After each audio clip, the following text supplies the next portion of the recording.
Ang Kabataan Express ay hatid sa inyo ng UNICEF.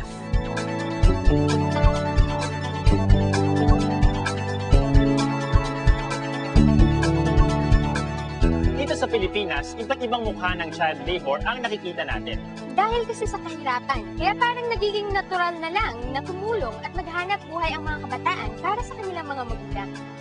Mga batang kargador, mga nagbebenta ng spices, namumulot ng bote at dyaryo, at ngayon, batang nag-vulcanize naman ang makikilala natin. Sa pamamagitan ng pag-ulat tungkol sa buhay ng mga kabataan ito, nais ng mga TNN reporters na matulungan sila. Panoorin natin ang ulat ng Camarines Norte Bureau.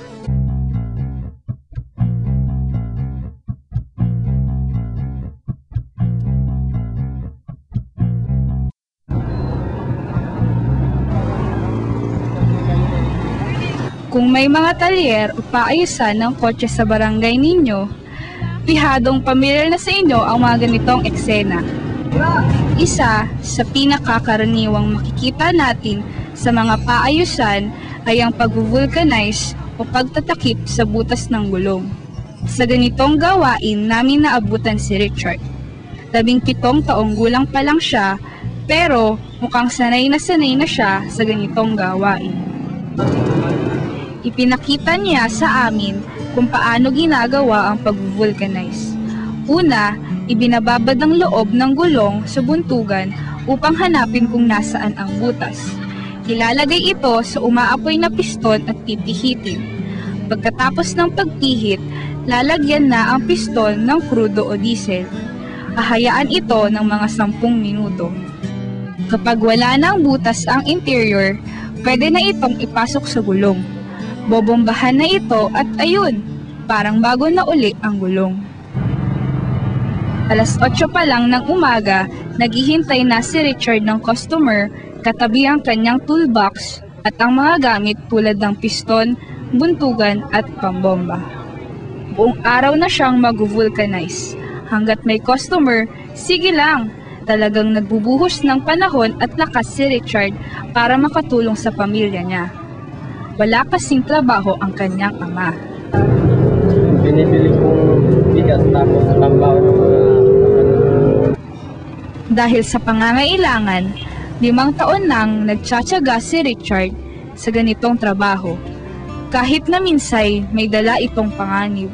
Kasi yung pagtanggal ko ng gulong sa meron, malikot ko rin dahil sa sakit na kasi. Ano nangyari sa kamay mo? Wala, sugat. Buti nga sana kung sugat lang ang dapat niyang ikabahala. Ayon sa nakausap naming doktor, masama sa kalusugan ang ganitong gawain. Ang pag-vulcanize, nag-i-emit siya ng smoke.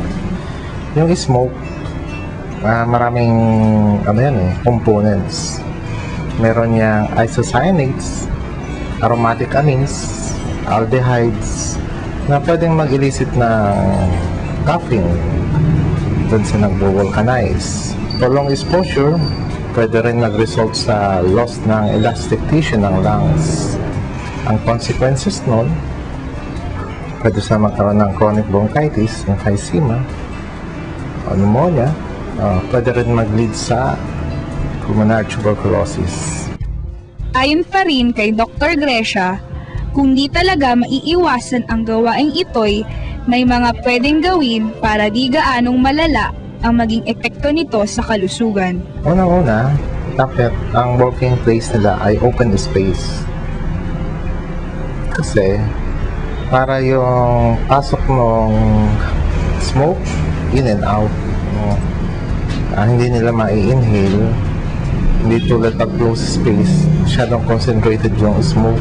Kaya isa pa, dapat kung mag-work sila, dapat hindi yung flow ng wind, huwag sila doon, nasa opposite side sila, hindi against the wind, para hindi nila ma-inhale yung smoke. Pwede rin silang gumamit ng mask, one way or another, makakatulong ito. At saka, isa pa din, well-balanced diet din. Kumain sila ng tamang diet. At saka proper hygiene. Marami kaming dapat ibahagi kay Richard. Tinitiyak naming ang mga nalaman namin ay hindi pumapasok sa isipan ng mga kabataang tulad niya. Kung talagang di maiiwasan ang ganitong gawain, sana naman may magbigay man lang sa kanila ng ganitong klaseng kaalaman para naman kahit paano'y gumaan ang kanilang paghahanap buhay.